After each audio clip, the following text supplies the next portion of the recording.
বৈষম্য বিরোধী ছাত্র আন্দোলনের সাবেক সমন্বয়ক আব্দুল কাদের দাবি করেছেন, এক দফা ঘোষণার আগে ছাত্রদলের কেন্দ্রীয় সাধারণ সম্পাদক নাসির উদ্দিন নাসিরের মাধ্যমে বিএনপির তৎকালীন ভারপ্রাপ্ত চেয়ারম্যান ও বর্তমান প্রধানমন্ত্রী তারেক রহমানের সঙ্গে যোগাযোগ হয়েছে। সোমবার ৩রা আগস্ট নিজের ফেসবুক পেজে ঐতিহাসিক এক দফা নেপথ্যের ইতিহাস শিরোনামে দেয়া এক দীর্ঘ পোস্টে তিনি আন্দোলনের ওই সময়ের বিভিন্ন ঘটনার বর্ণনা দেন। পোস্টে আব্দুল কাদের জানান, এক দফার বিষয়ে সিদ্ধান্ত নেওয়ার আগে তিনি বিভিন্ন পক্ষের সঙ্গে আলোচনা করেন। এর অংশ হিসেবে ছাত্রদলের রাকিব ও নাসিরের সঙ্গে যোগাযোগ করেন বলেও উল্লেখ করেন তিনি। আব্দুল কাদেরের ভাষ্য অনুযায়ী নাসির উদ্দিনকে এক দফার বিষয়টি জানানো হলে তিনি বলেন, তাহলে এই ব্যাপারটা আমি চেয়ারম্যান স্যারের তারেক রহমানের সঙ্গে আলাপ করে নিই।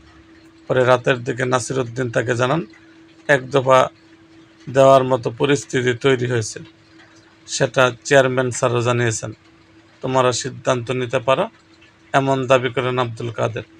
তিনি আরও বলেন, এক দফার ঘোষণায় বিষয়ে ছাত্রদল ও শিবিরের প্রতিনিধিরা নিজ দলের সঙ্গে আলোচনা করে ইতিবাচক অবস্থান জানিয়েছিলেন।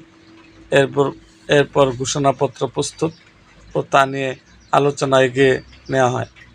আব্দুল কাদের তার পোস্টে দাবি করেন, ওই সময় মাঠের পরিস্থিতি, চলমান সহিংসতা এবং সম্ভাব্য প্রাণহানির বিষয় বিবেচনায় তিনি দ্রুত এক দফার ঘোষণার পক্ষে ছিলেন।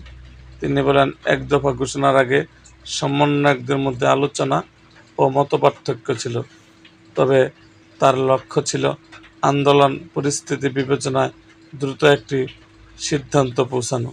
পোস্টে আব্দুল কাদের আরও দাবি করেন, এক দফা ঘোষণার বিষয়ে বিভিন্ন ব্যক্তি ও রাজনৈতিক পক্ষের সঙ্গে আলোচনা হলেও কোনো নির্দিষ্ট পক্ষের চাপ বা নির্দেশে এই সিদ্ধান্ত নেওয়া হয়নি। তবে আব্দুল কাদেরের এই বক্তব্য তার নিজের ফেসবুক পোস্টে দেওয়া দাবি।